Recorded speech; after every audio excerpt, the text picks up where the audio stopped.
Hello. Um. Okay, hold on. Let me just do this real quick. To get rid of that. Hold on. Okay. Let me just we switching over to here. Um. Hello. If anybody's there, please say something, please. Just gonna check up on the chat and just gonna check Twitter to see if anybody's.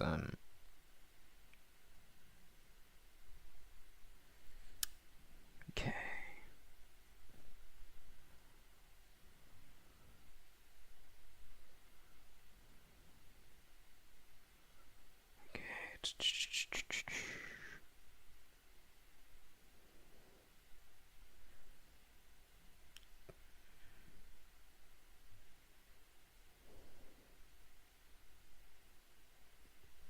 Ah, whoops.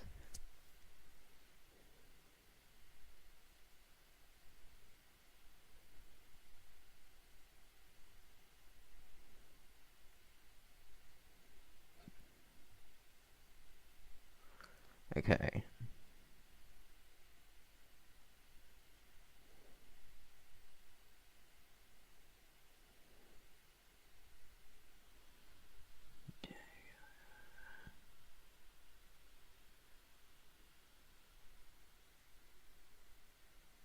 Hmm.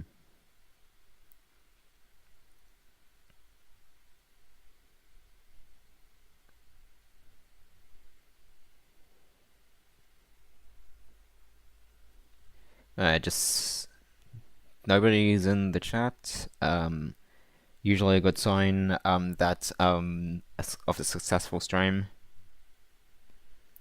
Okay, we'll just wait a good while before we properly read through the stuff. I have a bottle of water with me just so I can at least clear my throat. Because whenever I yap, my throat gets too scratchy. Trying to at least do some self care. I'll have a drink of water right now.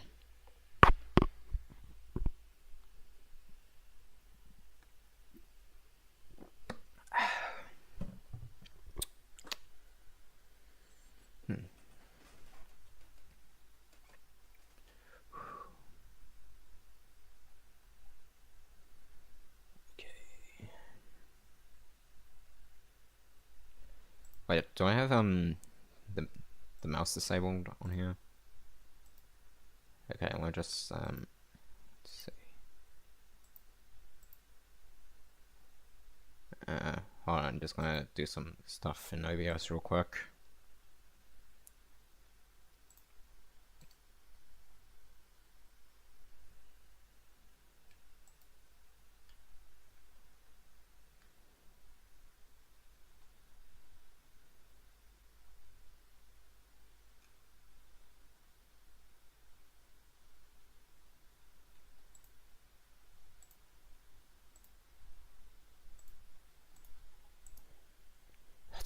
That's starting to rain outside. Holy shit!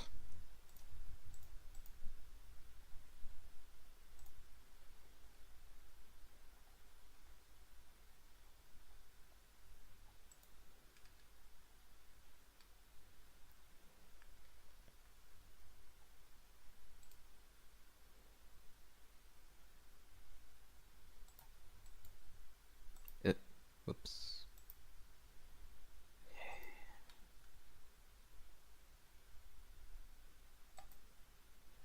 Okay, settings. Come on. Come on, at least let me allow people to show my mouse.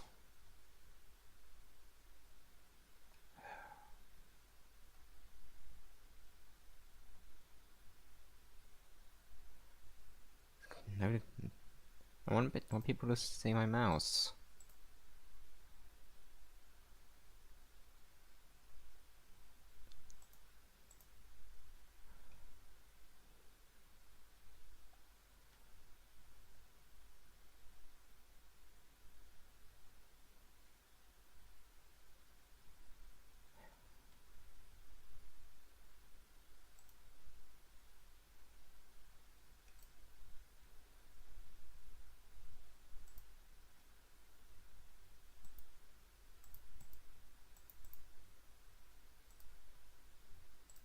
Don't know how to let people see my mouse.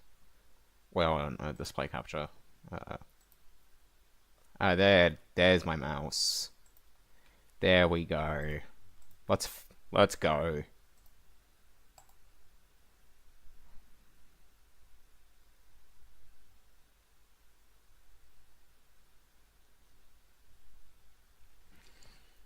Okay.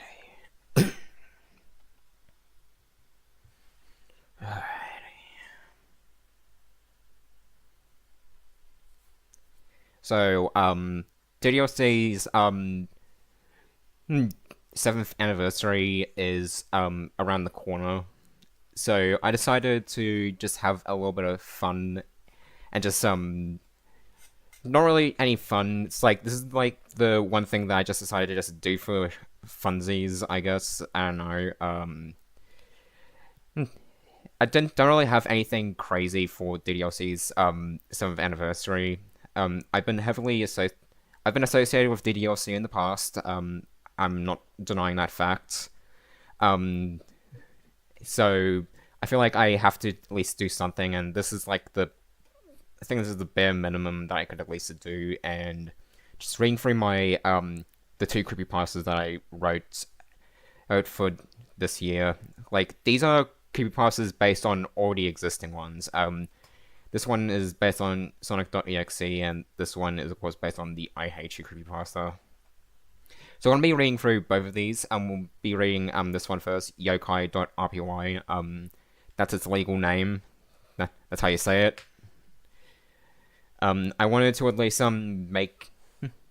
I wrote this when I was still trying to at least do some stuff for the proper Friday Night Funking mod, but I feel like with my current position and the fact that I'm just an absolute bitch when it comes to asking for help, I don't think it's gonna be in proper production anytime soon.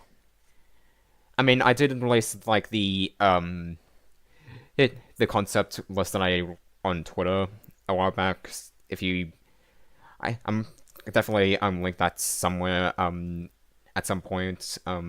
But if anybody finds it and decides to just take the ideas and make it something like that, you're more than welcome to do something with it. I don't really mind that much. I would like to at least I do think that it's something that I think I really just wanted to do, but I just couldn't get around to properly doing it. Maybe sometime in the future I might be able to, though my current position is very, very weird. But we're not trying to make this about a little sob story. I wanted to at least not write down, man, scrambled egg brain here. My lordy lord. Anyway, we're going to be reading through the creepypastas that I wrote this year about DDLC related stuff. This one I wrote down because I felt like I needed it after I came up with the concept for the Friday Night Funking mod, and I decided to just write down a creepypasta based around the mod itself because I wanted to at least expand upon the backstory and whatever. I wanted to also capture the same feeling as the original Sonic.exe creepypasta in a way. So, if the story itself sounds absolutely ridiculous, you can blame me for it because I wanted to try to make it have the same type of energy as the original Sonic.exe. Though I did at least try to at least do my own spin on a lot of the formula that was present in a lot of EXE related content. Okay. So, since nobody is showing up at the moment, if you just show up, like, partway through, like, the stream when I'm in the middle of reading this, this is your own goddamn fault. Right? You're too slow. You gotta enter the stream faster. Anyway, just gotta drink some water real quick again.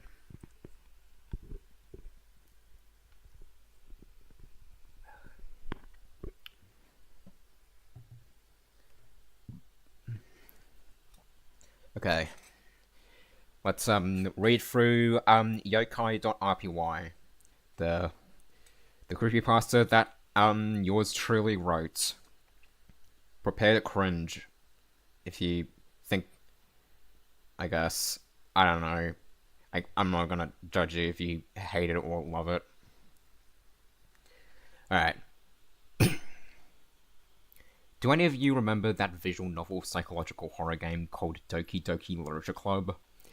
It's an interesting game that not a lot of people talk about nowadays from a story perspective, but people mainly either make posts about the characters and how hot they are, or are the characters, some of which are amazing, or just make memes about the game, whether in good faith or not. It was a game I got into around the time it came out, thanks to YouTubers playing them at the time. I also played the game for myself, and I was mesmerized by how it was made. I believed it was genius taking a generic concept of an anime visual novel dating simulator and flipping it on its head. Also grew to really like the characters themselves. I feel that, despite them having typical anime tropes, they are interesting in how they are presented. Though it was a game that I had a fleeting interest in, and sadly I didn't get back into it. Until recently, which is where the story unfolds. It all started when I was browsing eBay and looking for games for my Nintendo Switch. I felt that getting a physical copy secondhand would be better at a cheap price, since I think you can find a game for a good price if you look hard enough. I scrolled on the site, and when I felt like after a couple more options, I'd just give up since none of the games really piqued my interests. One stood out. A physical copy of DDLC Plus, case and all, showing the beautiful box art that the game has. What made it more interesting is that it was being sold for $1. I thought it was strange that somebody would be selling this game for $1, since on eBay, you'd find people who'd artificially sell something that retail for $50 and reselling it for way more than its original price. But I shrugged it off, thinking it was probably another case of somebody just wanting to get rid of a game they don't want anymore. I also found it odd that nobody placed any bids for the product, but again, I knew it's kind of a thing of eBay. I decided since it was that cheap, I'd get it, and it would be a good opportunity to re-experience DLC with the extra stuff it comes with. I ended up winning the bid, however, since nobody else even gave a counter-offer...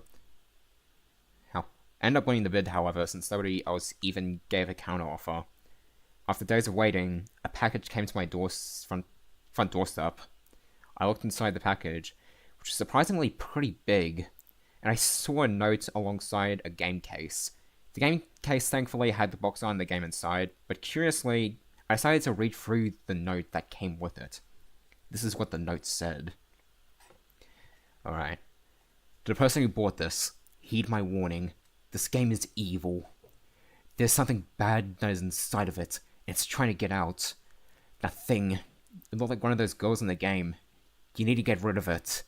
I'm likely dead by the time this reaches you. She'll force herself into your mind. She can't get out of my head.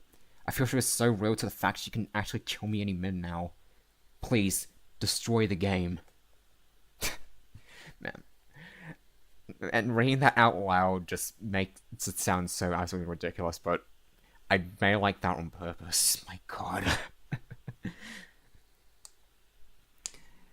Alright. This had me confused. Why would this kind of note be included? I get DDLC as a horror game, but it traumatizes this guy this much? I shrugged this off as either just a crazy person, or just an elaborate troll this guy I just put in just to attempt to creep me out somehow. End up pulling the game out of the case and into my Switch. Firing up the console, I booted up the game on the menu system. The typical loading screen, I went through the DLC Plus menu. This was the first time I saw the menu, and I really liked the style of it. So I had to go through the game files first, since I think it might be interesting. I thought to myself, so this is how they got around the file thing for the game. That's really clever. So I had to do some snooping. Though I found a TXT file that seemed odd. It reads as follows. Alright. They were all stuck inside of a game. No place where they can find true happiness. It's a vicious cycle. People caused their suffering, but she suffered the most. She wanted out. She couldn't take it. She tried to find an answer. What she did instead was her biggest mistake, and now the air is stagnant. Things are going exactly as planned. Followed me. This felt odd, but I thought that might have been a new world-building thing they added. However, I later discovered after what happened that this wasn't meant to be in the game, seeing as nobody had access to this TXT file in the game. But at the time, I didn't think much of it. This was DDLC after all. It is a horror game. Just gonna do a quick little stop.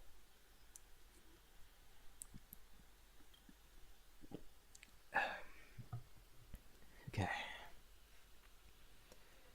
After looking there, I decided to stop the stalling and play the game at last. I clicked on the DDLC option in the menu. The game did the typical intro screen for DDLC. I must admit, seeing DDLC playable on my Switch was a surreal experience at first. The cheery title screen music and the iconic title screen is still a spectacle to me. Though when I clicked on play, the entire screen went blank. Though, for a split second, around the same place Monica was in, I thought I saw a glowing green eye. Either that, or I was seeing things somehow. After the black screen appeared for a few seconds, I came across a character selection? That's not normal. People know by now that DDLC has you playing as one character, who is the game's unnamed and faceless protagonist. Playing as different characters in a game like this is odd, to say the least. Even weirder is that they are the 3 club members. The screen was on a notepad like in the Pokemon minigame, and it was the 3 little chibi characters of Sayori, Yuri, and Atsuki, just hopping about like they do in the minigame. The music playing in the background was odd too. It was just a continuous loop of the chiptune beat from Dreams of Love and Literature, and no other form of instrumentation. The character select screen had the 3 characters lined up with text underneath them. Sayori was the first one and only actual selectable one, as the other characters, while I could highlight them, did have a lock symbol in the text, leaving Sayori as the only option. So I chose her. After selecting her, the music stopped immediately and the screen looked like it froze for a bit before it went to black. It then faded out into the residential area and the music kicks back in. I'll relay the text that appears during the gameplay. Right. Hey! A girl is seen waving her arms in the air. It appears she is trying to get someone's attention. I overslept again. But Huh? That's weird. Could've sworn I saw him. It must have been my mind playing tricks on me. I guess this time he's the sleepyhead. Sayori sighs to herself. I was going to ask him today too. Oh well, I might be able to catch up with him later today.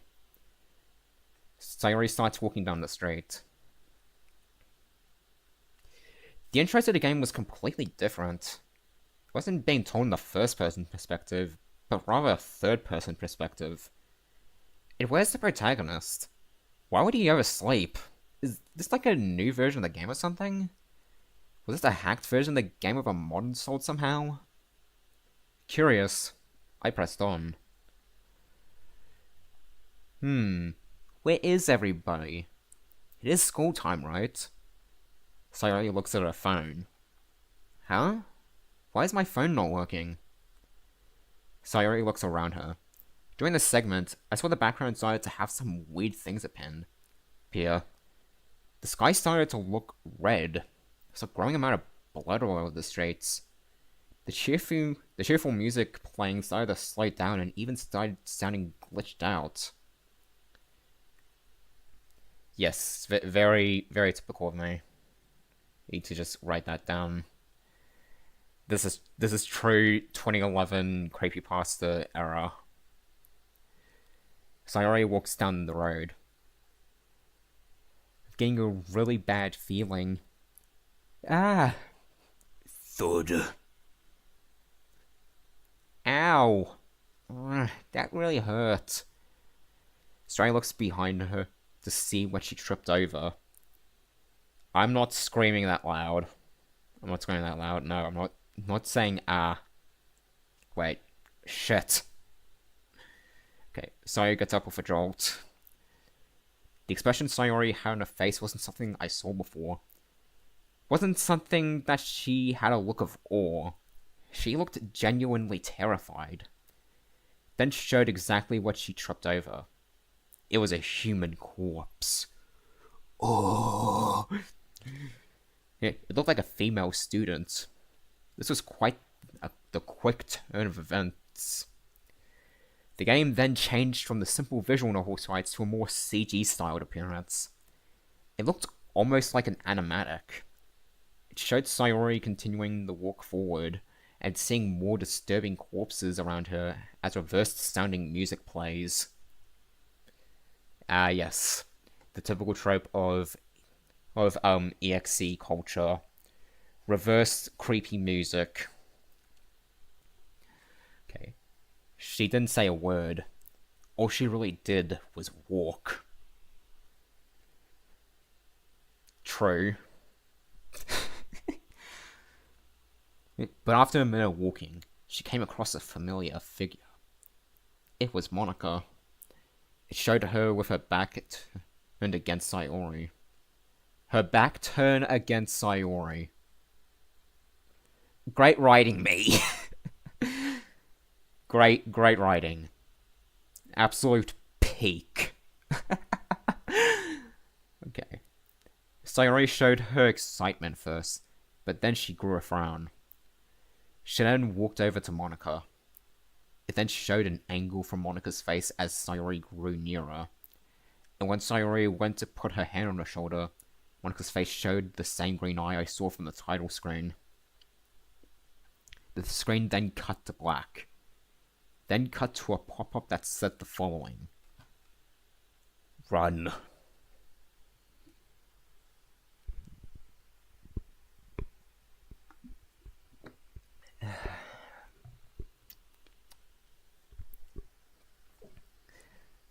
Okay. Yeah, I had it say run instead of, like something like, hello, do you want to play with me? I want to play jump rope. Because I just didn't want to include that. After that, a sound effect played of what sounded like a girl waking up in cold sweat and breathing excessively. It then faded into Sayori's bedroom. It showed Sayori in the same pajamas she wore at the end of Act 1. The following played out. Oh. It's just a dream. Sayori lets out a long, soft sigh. Is it me, or do these nightmares keep on getting worse every day? Sayori proceeds to look at the clock on the wall. That's weird. Did my clock have handles on them before? Sayori ponders for a moment, but shrugs it off. Oh well, I don't want to be late again. Sayori gets out of bed and hastily puts on her school clothes. Okay, I should be able to get there this time. Okay, Sayori goes to her bedroom door and opens it. Guys, I swear, she's totally gently opening the door. I'm sorry, I couldn't resist that joke. I couldn't resist. Just kill me. Shoot me in the head. Okay. A fade-out transition played, but directly towards another CG. Showed a seemingly endless dark hallway of the house. Then cut to Sayori walking out of the door. The following played out. Huh? This isn't my home. Where? Slam. Eek. Sayori looks behind her. Where was once a door is nothing but just a wall. Guys, this wall tastes like dirt.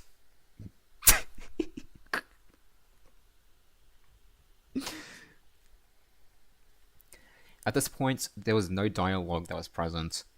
It was all CGs that somehow felt more animated than normal.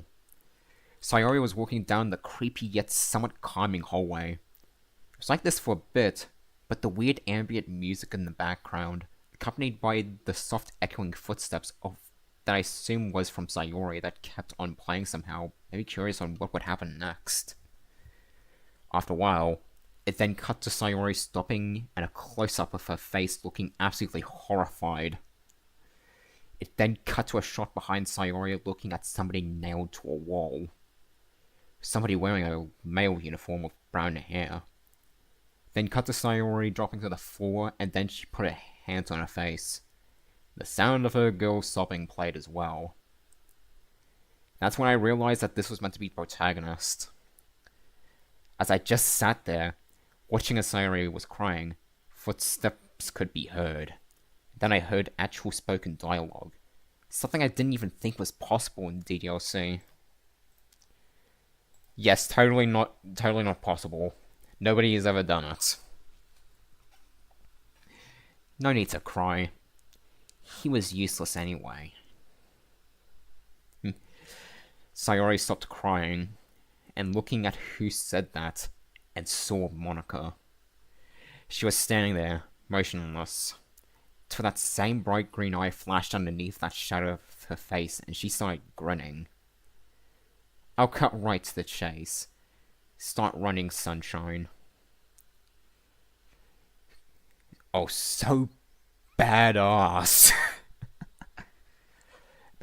Maniacal feminine laugh played, and then it showed Sayori getting up and running down the hallway. But oddly enough, it was fully animated. As Sayori ran, a distorted version of Poem Panic was playing in the background. It showed Monika somehow flying? What? How? Why was I smoking? I questioned why.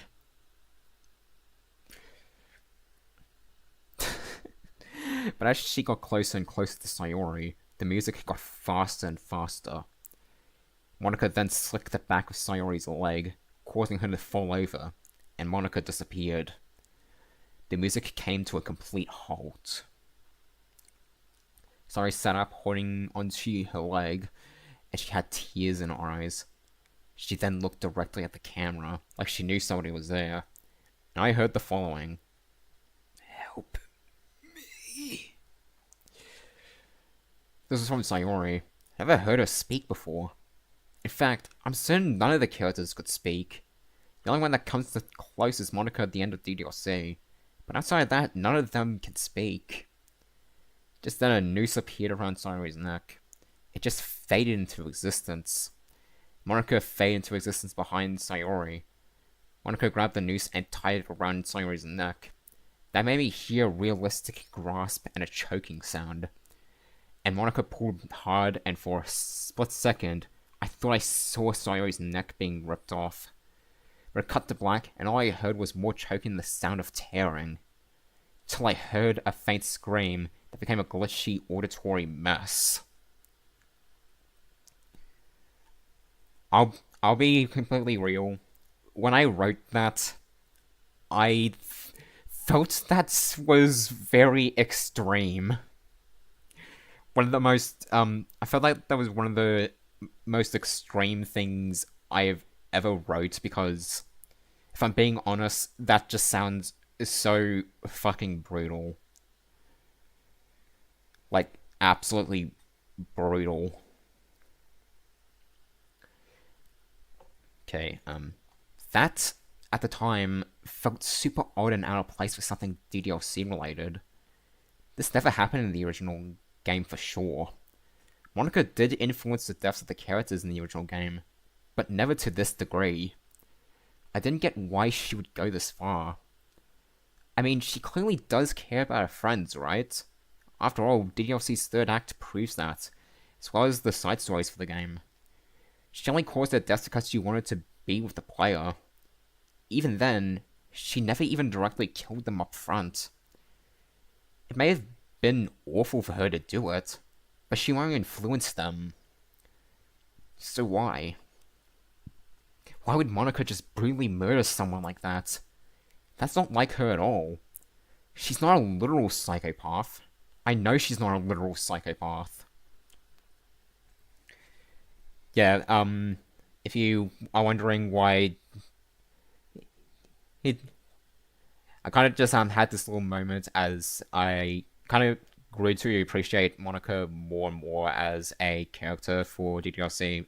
During that period, I kind of acted a bit more. Back in the day, I acted like Monica was just an irredeemable scoundrel. Nowadays, thanks to the side stories for DDLC, it helped me appreciate Monica more and more. I was thinking to myself, a pop-up appeared saying, "You unlocked a special poem. Would you like to read it?"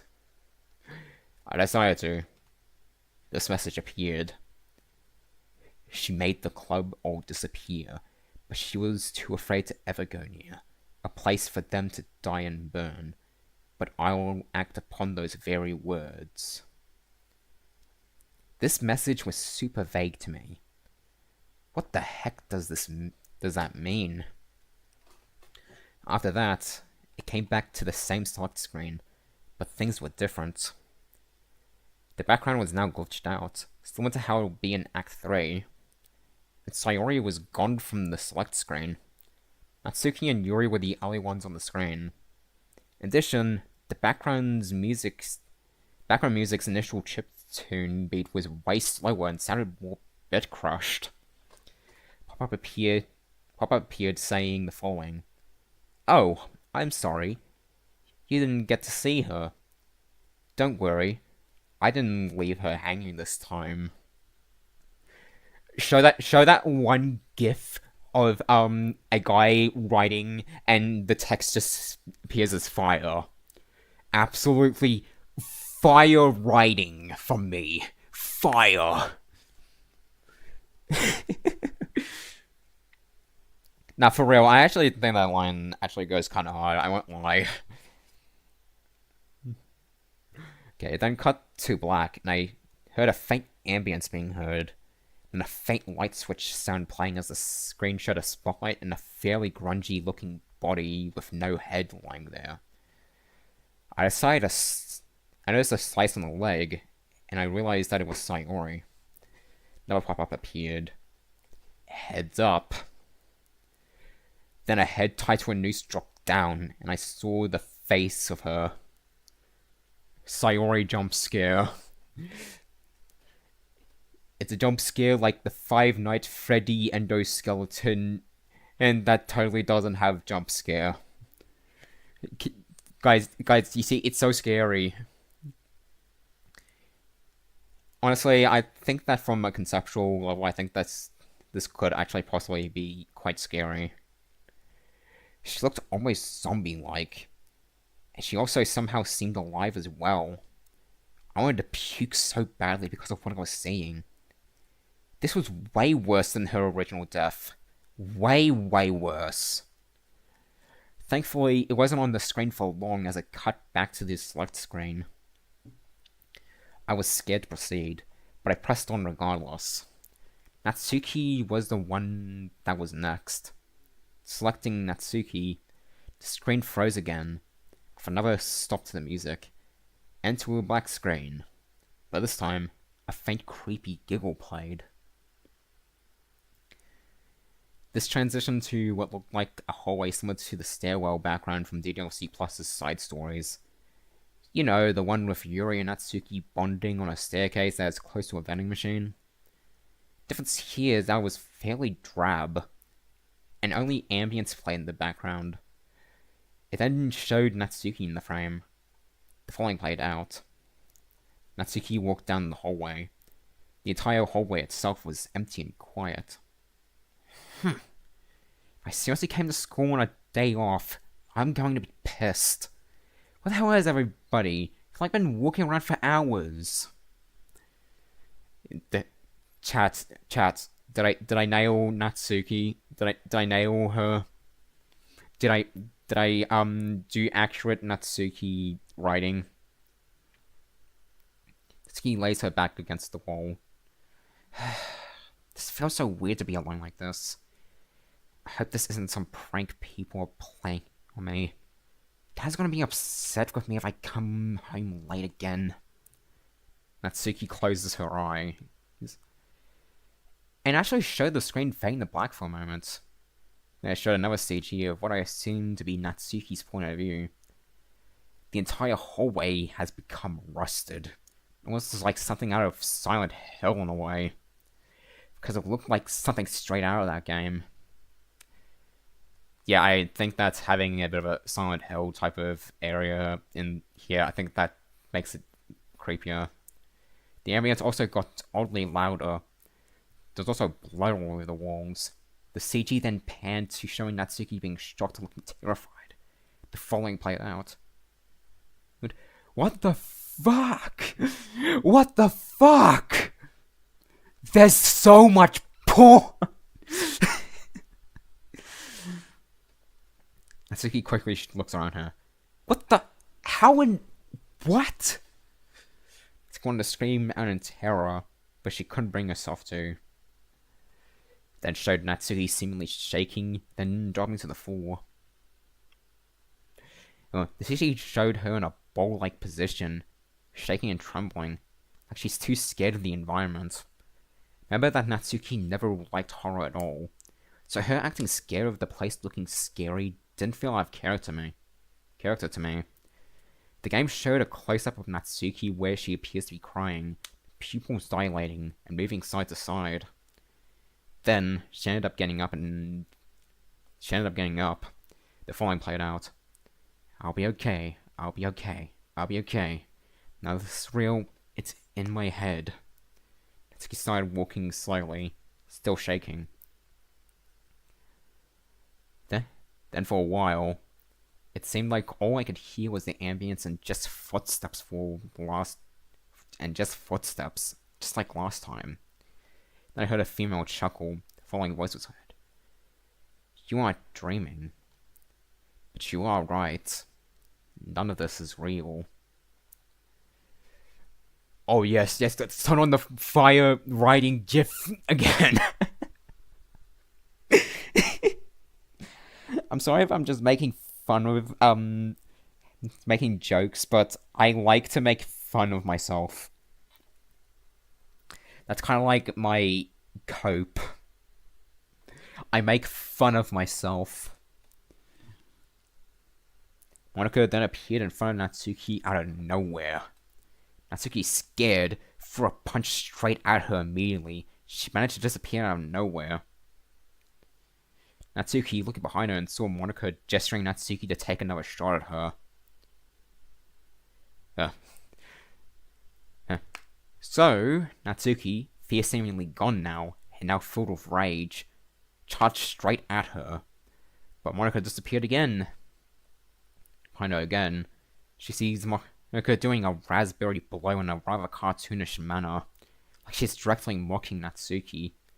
Like, yeah, you can hit.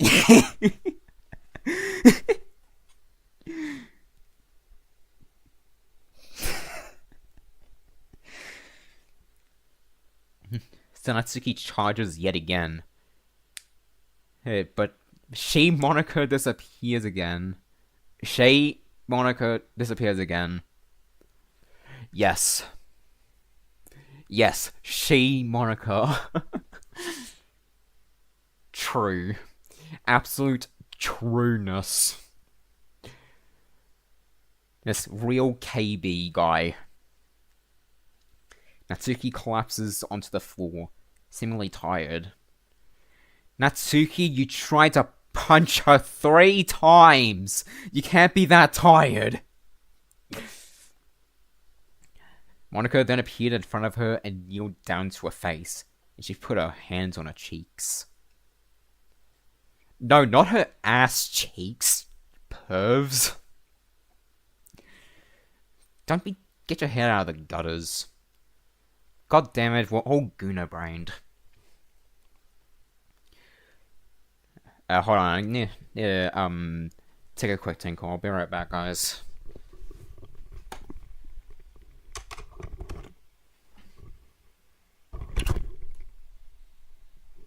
Fuck.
We back. And that was the quickest piss ever.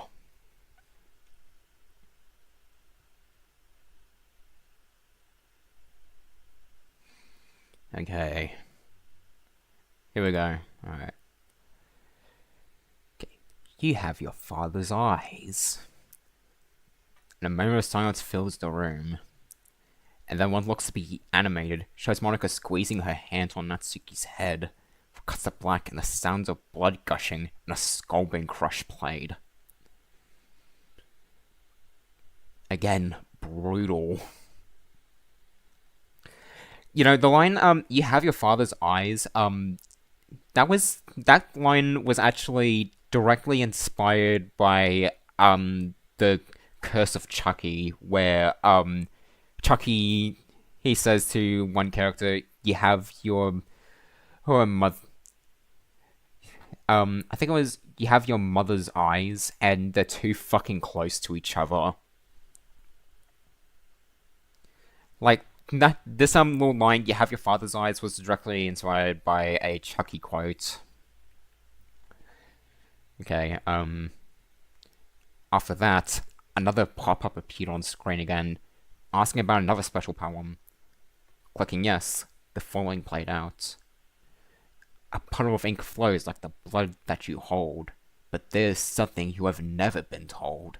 This world is false, accept your fate, for I will kill you, whatever it takes.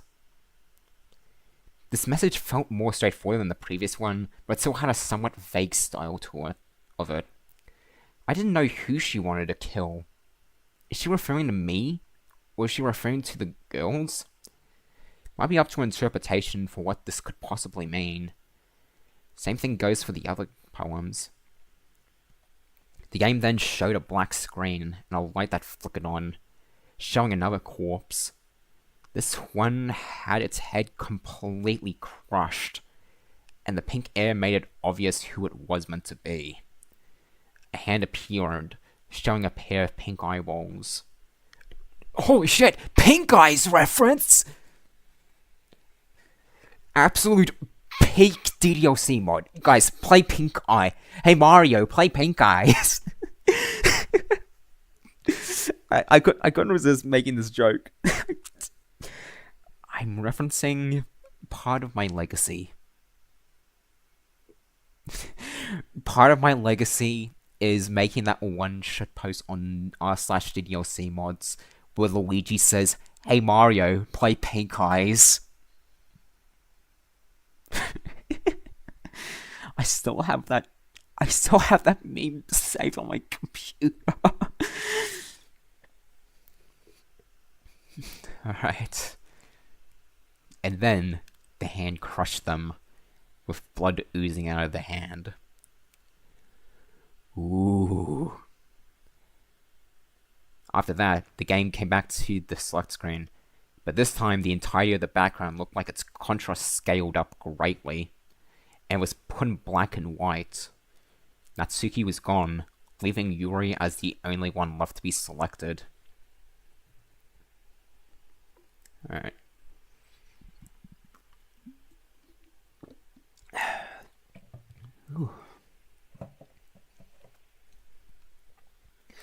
Okay. Feeling like I wanted to throw up, I ended up rushing to the toilet. I won't lie here. Even though I didn't eat much today, I felt like the sheer disgust from the brutality that was present on the screen was too much for me to handle. I know it is just a video game, but it all felt real. Like, all I was doing was watching people being murdered by a psychopath, or even a demon. As I sat to my knees by my toilet, I was alone with my thoughts. My head was filled with voices. These voices were faint whispers. She's not her. She's a wolf in sheep's clothing. Save yourself. It's not too late. These voices felt familiar, almost like I heard them before. But in retrospect, I wish I had listened to them on saving myself. But them telling me she's not her confused me. I then decided to look through the one place I could. the game files. Went back to the game and exited back to the main menu. The familiar OS menu gave me a sense of comfort in a way. I looked through the game files to see if anything was altered. The TXT file from before was still there, and it still read the same message. The CHR files were still intact, which I found odd. Sayori and Natsuki are dead, right? Shouldn't their files be deleted? Yuri was still there, obviously, but Monika's file was also still the same. Nothing seemed tampered with. Though editing the file directly on DDLC Plus is pretty much impossible to do. So I decided to look elsewhere. DDLC Plus has a whole area where there are files that hold a bunch of hidden text files that only appear on certain times of day. You can access them by going into a number of files that are numbered in a certain order. Kind of like a code. This is true, by the way. I decided to just include that little aspect, because I felt like it. Okay, I decided to go through each possible combination I could find. There were only 0, 1, 2, 3, 4, and 5 numbered files that could be chosen. Then I came across the combination 510, which gave me not a text file, but an RPY file. Aha, you see? That's where the name comes from. Okay, so yeah, I'll be honest, when it came to the combination 5, 1, and 0,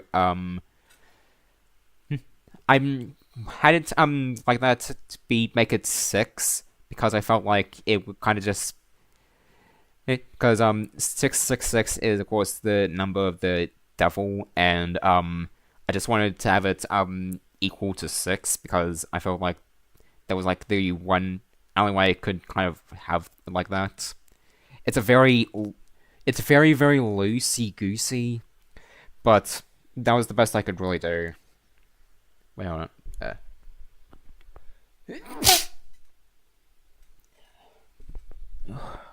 That was the loudest sneeze I've ever done. Holy fuck. Okay, this file was titled yokai.rpy. To my knowledge, that file was not in DDLC or DDLC Plus. I need a quick drink.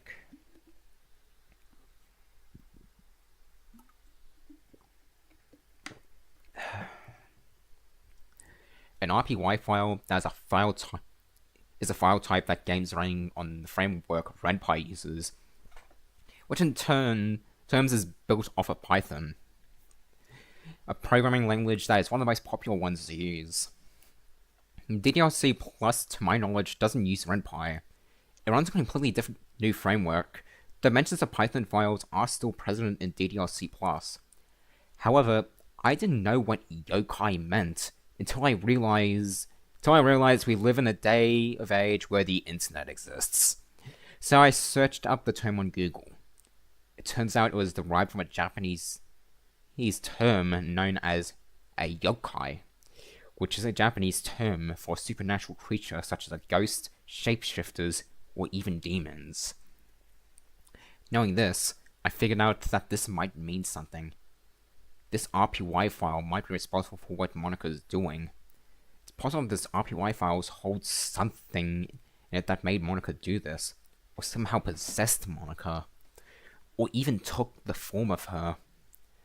I don't know how, but it felt like the hints that were handed in front of me were trying to tell me something.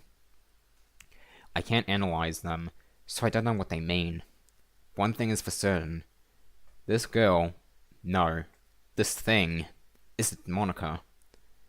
It's a demon. I pondered about this knowledge, but after seeing the file, the OS all of a sudden went blank, and all there was a black screen. Then directly back to the select screen. A pop-up appeared saying, "Enough learning about me. Play the game." Play the game, Nathan! If any viewers of Nathaniel Bandy will probably get that reference. Okay. For some reason, my first instinct wasn't to run away or grab that damn switch and throw it out the window, possibly causing me quite a bit to replace it, but it was to grab that damn controller and keep on playing. I don't know what came over me. Yeah, even the protagonist in the story is saying, "What the fuck is my problem?" I then selected Yuri, and once again the screen froze before cutting to black, but this time, a loud female laugh was playing, almost like a psychopath was laughing.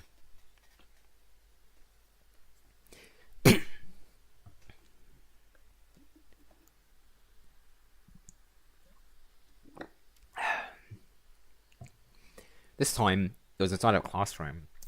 How the background presented made me think it was the club room. It was also at night time. A door sound effect played, and then Yuri slid into the scene. She didn't seem scared or timid. Rather, she seemed calm. She didn't talk, but from the sound effects that played, it sounded like she opened a book and started reading. I knew Yuri was never a massive extrovert, and she was more reserved, as well as being a bit of a bookworm, so this behavior didn't surprise me. However, she then had a stern look as the sound of a book slamming shut played. She didn't seem scared somehow. It then cut to what looked like a CG, and it showed her looking behind herself on a chair she was sitting on. It then cut to a shot of that thing that looked like Monica was just standing there. Yuri, surprisingly, stood up and faced Monica. But Monica grinned menacingly and rushed straight to Yuri, slamming her foot straight into Yuri's stomach. This immediately launched Yuri back into the chalkboard, and then she fell to the ground. She laid her back on the wall. As Monica approached her, Monica said the following. Anticlimactic. Thought she would have put up more of a fight. Monica then walked away, but a shot of Yuri showed her hands moving slightly. That same hand slowly moved towards her blazer pocket, and she pulled out a knife. Yeah, you know Yuri, she has a thing for that type of stuff. Yuri then tossed that knife straight towards Monica. That knife then showed a shot of the sharp end of it poking straight through Monica's head.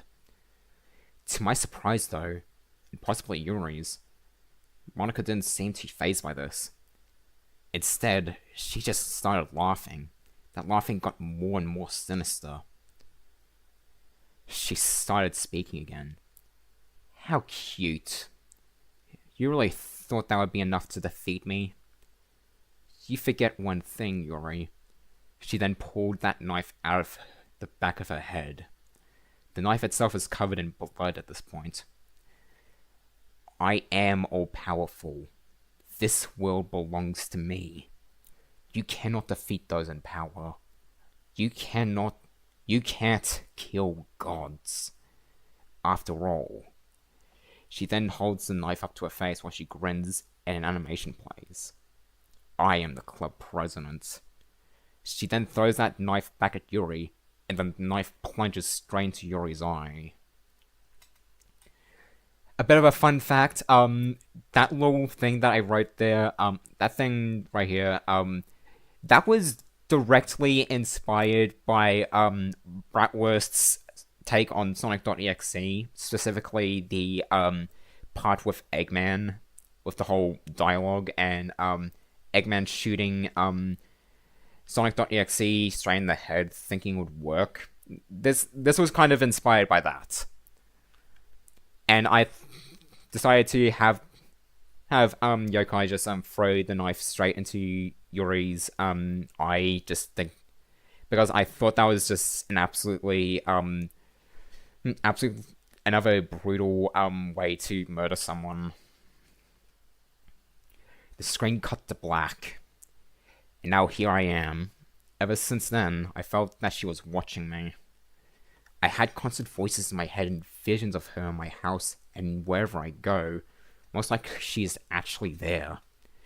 And sometimes it feels like she really is there. I swear, I feel her very presence, and I somehow feel her actually gripping her hand onto me. It makes me scared to write this. I had to stop several times to breathe as I feel she is going to kill me somehow. I can't let this game be shared to anybody. It's dangerous. I feel in constant paranoia at all times, like a demon is haunting my every move. At any second now, it might kill me. Whether it kills me by a heart attack or from lethal force in a somehow physical way. I don't know what will happen to me, but I know I can't let anybody get their hands on this. If I die, it might be possible somebody might just sell this game again and put the burn this game holds to somebody else. Please, whatever you do, please stay far away from that game. It's hard to come across, but just be careful if you're going for a physical version of DDLC+. To my knowledge, it was just the one copy, and as I stated at the start, I found the game on eBay, so not directly ordered from retailers. If you do somehow encounter this entity, and you don't back away immediately, well, you're on your own. And that's the end of the creepypasta. We're not stopping the stream right now. So my general thoughts on my own creepypasta. I think I did an alright job. It's not amazing, though I think it is an interesting spin on the Sonic.exe formula. Like, it's not perfect. There's of course spelling mistakes, but I don't want to change that. And I don't really want to change anything about it, because I feel like it kind of like matches the style of the original Sonic.exe pretty well, in my opinion. And in that case, it can be absolutely fucking ridiculous at times. No cursed Monica plushie, sadly. That's so unbelievably sad. But when it comes to it, I think I kind of like had a pretty good foundation that I put in. Like, if people do like this creepypasta, more power to you. Absolutely more power to you. I think that's it. I at least did have fun writing this. It was definitely it was definitely fun to at least write it, and when I wrote it, I actually just thought that I did a pretty good job. And now that I'm reading it over, I think I did fine. It's not perfect, but for my standards, it's definitely a interesting take.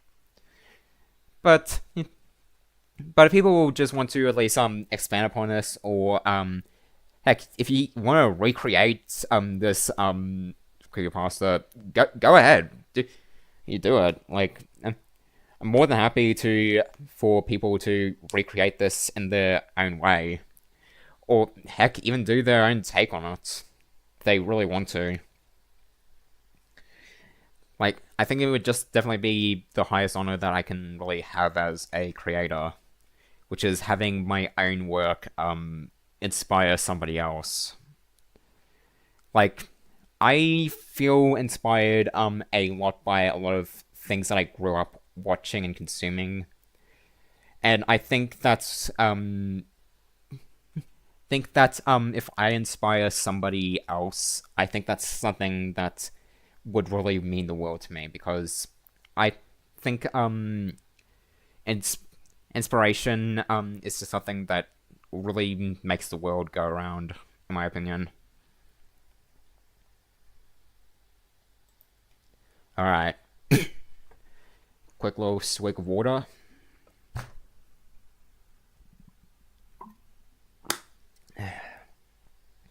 Now we're getting to the one that I wrote as a joke and tried to make it exactly like the original Slime Beast I Hate You creepypasta.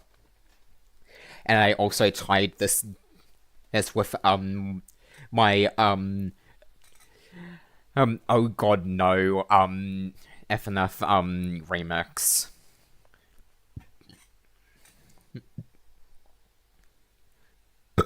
Oh man.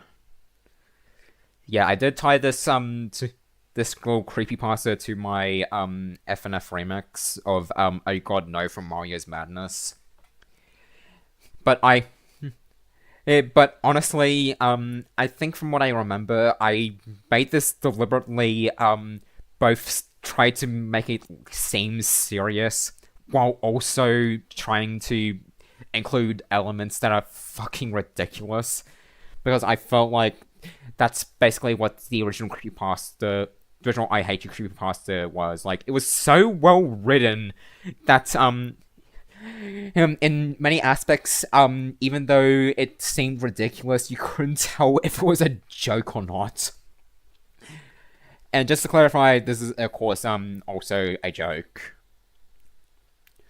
All right. So let's read through it. Okay. No, this isn't some random creepypasta. This isn't some plot from a horror movie, or something I just came up with. This is me explaining something that happened in one of my favorite games, and I'm sure has not been documented anywhere.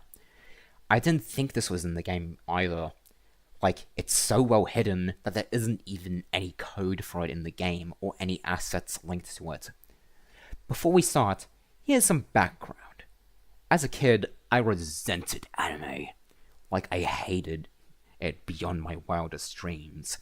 I hated it so much that the mere mention of it was enough to make me angry. So much so that whenever somebody told me that Mickey Mouse was actually an anime, I'd shout in their face about how wrong they were. In retrospect, those guys were jerks anyway. But I learned to love anime because after discovering hentai, I became in love with anime. After discovering hentai. Okay, I'm sorry.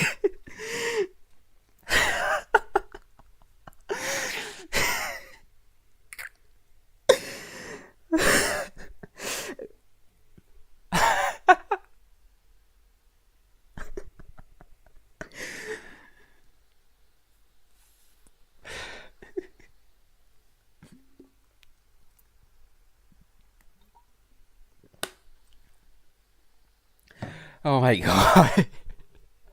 After discovering hentai.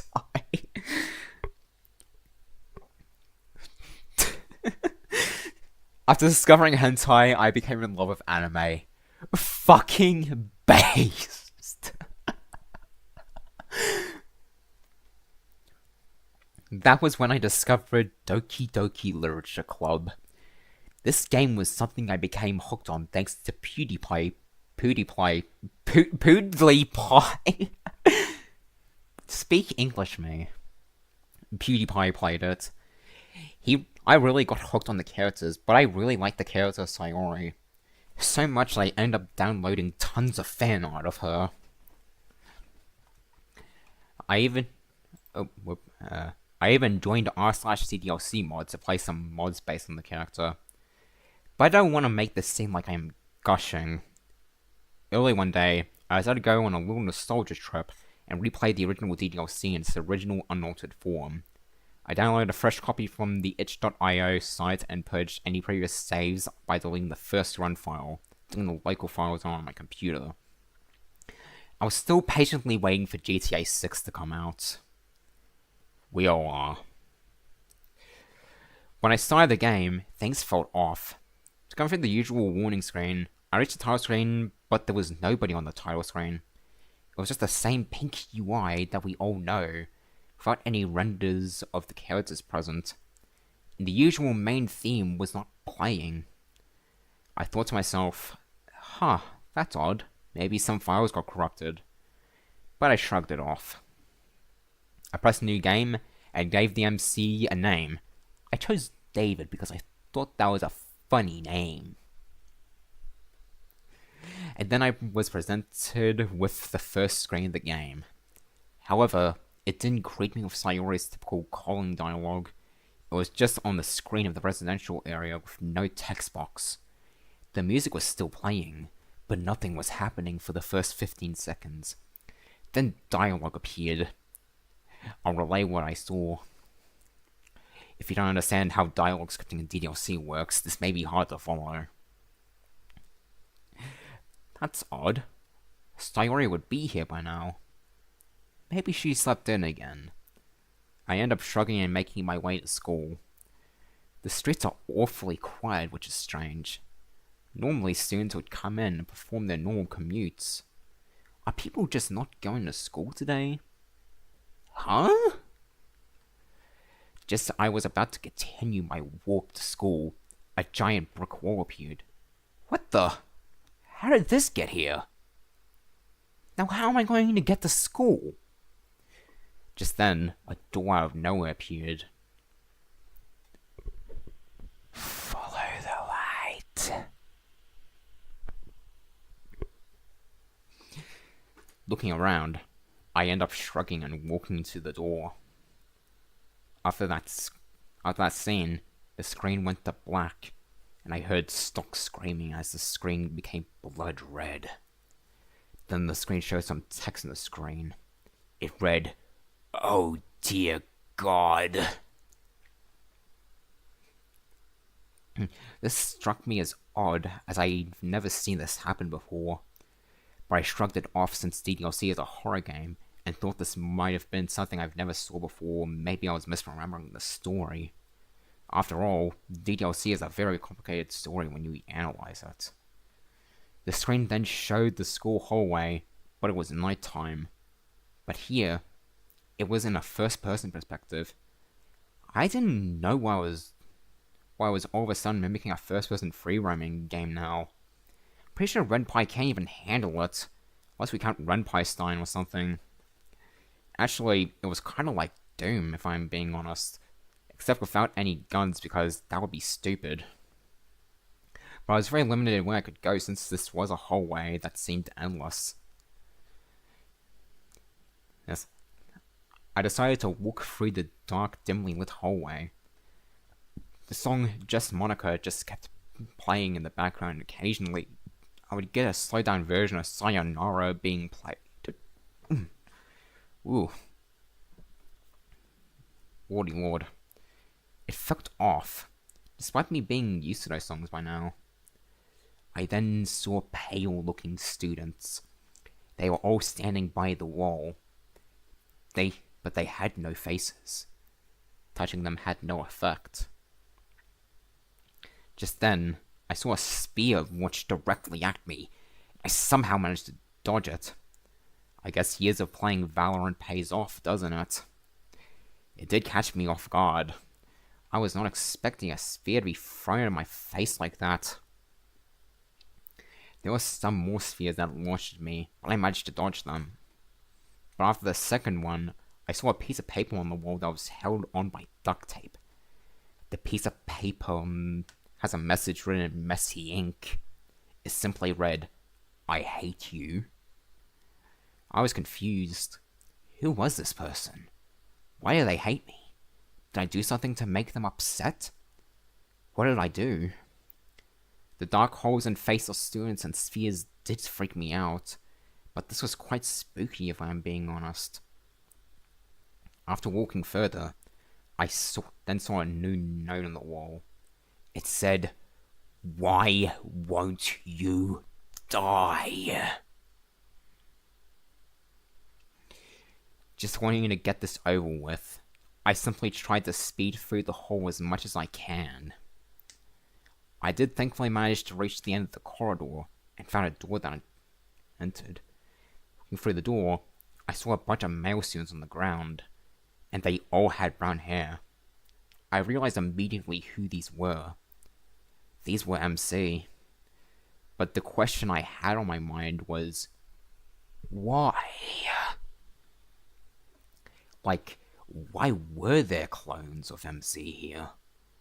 Why do some of them look funny? Why are they dead? Am I playing as the real MC?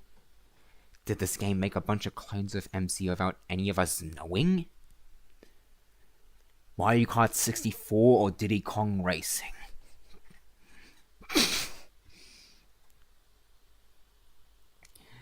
Just as I was asking these questions, the corpses came to life and stared at me. They didn't hurt me. They didn't even walk towards me.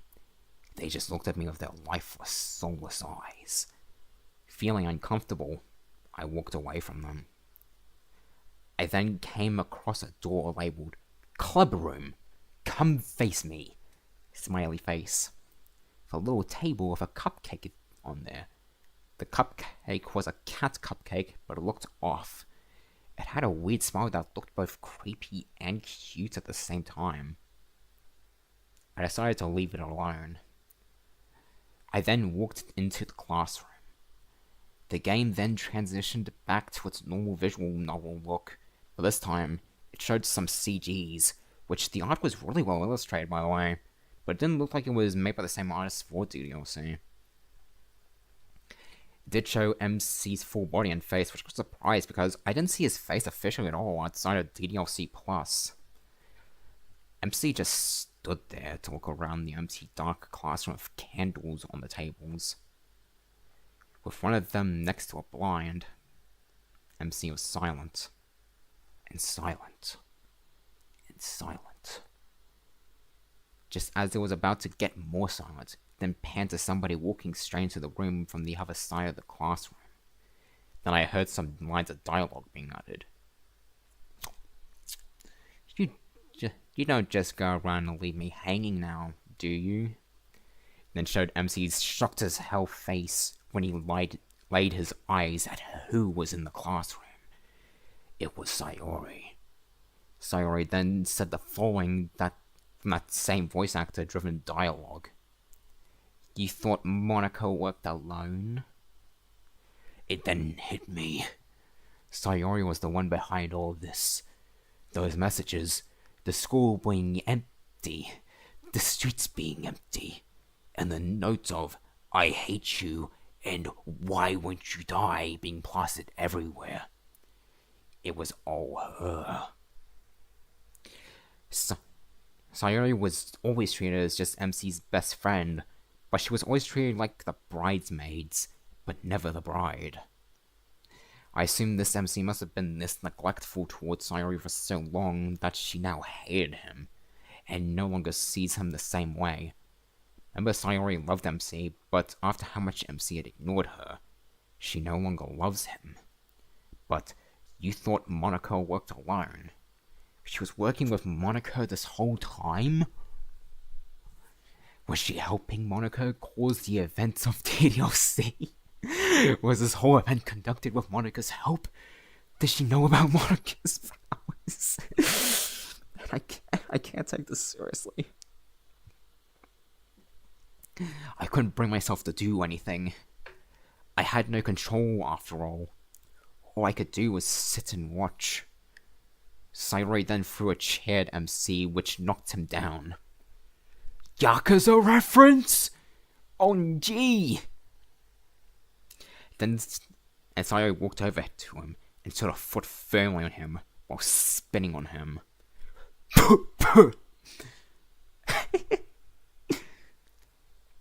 She grinded her foot on MC and then kicked him straight in the balls. Ooh. Every male felt that. I swear I felt.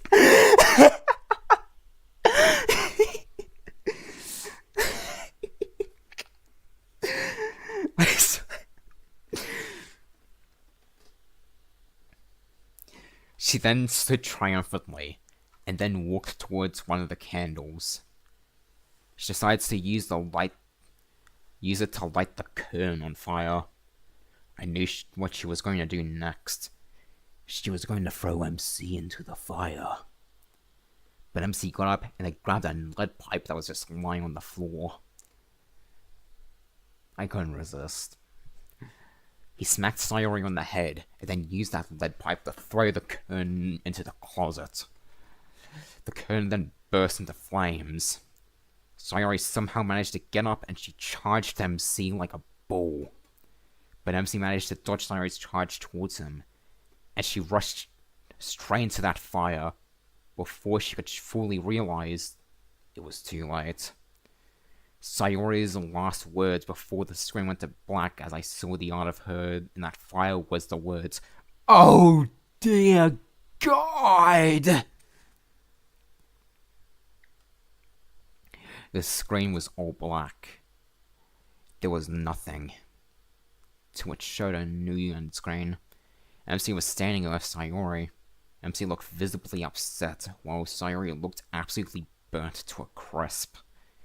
She looked terrible. Just saw a pair of white pupilless eyes in the background. I swear they looked familiar. The song was just a slowed down and more somber version of my feelings. I originally played it without any screenshots, but I have tried to get back into it, but that copy of DLC deleted itself and reinstalled itself. Since then, I tried to get that scene back, but I just can't track it down. It must have been this well hidden. Maybe it only appears once per year, like the interloper or something. I have no idea, but it's made me more paranoid around my girlfriend now. And that's all that I wrote. Man,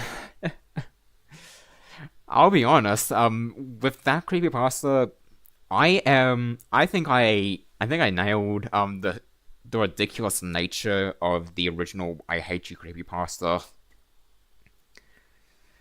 Like, you can probably at least tell that it's a joke, but I think I did a good job at trying to make it seem like it's take itself too seriously to the point where you can't even tell if it's actually genuinely joking or if it's genuinely serious.